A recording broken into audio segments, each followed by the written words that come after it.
នេះគឺជានាឡិកាឆ្លាតវៃសម្រាប់កុមារជំនាន់ថ្មី Mi Pro Voice Phone P6 ប្រើប្រាស់ SIM 4G និងអាចភ្ជាប់ជាមួយ Wi-Fi អបអារម្មណ៍ទៀតហើយសម្រាប់ម៉ាក់ប៉ាគ្រប់រូបដែលចង់រក្សាទំនាក់ទំនងជាមួយកូនៗរបស់ខ្លួនគ្រប់ពេលវេលានិងគ្រប់ទីកន្លែងតាមរយៈ Video Call និងការផ្ញើសារជាសំឡេងដោយមិនចាំបាច់ឲ្យពួកគេប្រើប្រាស់ទូរស័ព្ទ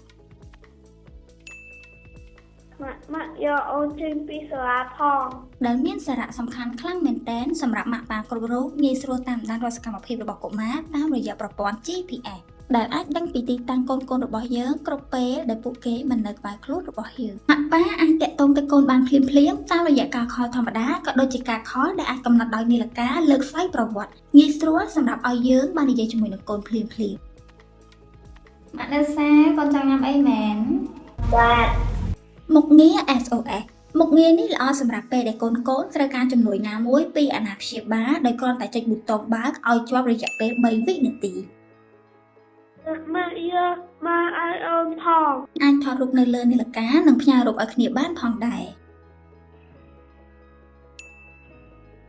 ម៉ាក់ប៉ាអាចបន្ថែមសមាជិកគ្រួសារដែលអាចតាក់ទងជាមួយកុមារបានដូចជាពូមីងឬបងប្អូនដែលជាគ្រួសាររបស់កុមារនឹងអាចបើកនៅមុខងារ Call Wily ដែលអនុញ្ញាតឲ្យតែសមាជិកដែលបានអេដបញ្ចូលក្នុងសមាជិកគ្រួសារប៉ុណ្ណោះទើបអាចតាក់ទងកុមារបានម៉ាក់ប៉ាអាចកំណត់សូនមួយចំនួនដូចជាផ្ទះសាលារៀនឬតំបន់ដែលកុមារទៅមួយចំនួនទៀតបន្ទាប់មកពេលដែលកូនបានចេញផុតឬចូលក្នុងតំបន់សូនទាំងនោះនាឡិកានឹងផ្ញើសារមកអាណាព្យាបាលឲ្យបានដឹងអាចផ្លាស់ប្ដូរមុខនាឡិកាបានជាច្រើនប្រភេទនិងអាចតាំងរូបកុមារជាមួយម៉ាក់ប៉ាដើម្បីងាយស្រួលដឹងថានរណាជាអាណាព្យាបាលរបស់កុមារ